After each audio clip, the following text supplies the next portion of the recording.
Splendor pro गाड़ी है भाई। इसका प्रॉब्लम क्या हुआ है, ये गाड़ी आवाज़ आ रहा था बहुत ज़्यादा किरकिर किरकिर किरकिर का। ये मैं दिखाता हूँ आपको प्रॉब्लम कहाँ है। ये मैग्नेट वाला पेच देख रहे हो, ठीक है। ये सेल्फ वाला योगी है, ठीक है।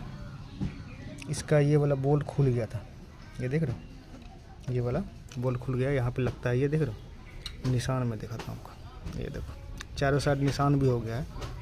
इसके वजह से दिक्कत हो रहा था, ठीक है।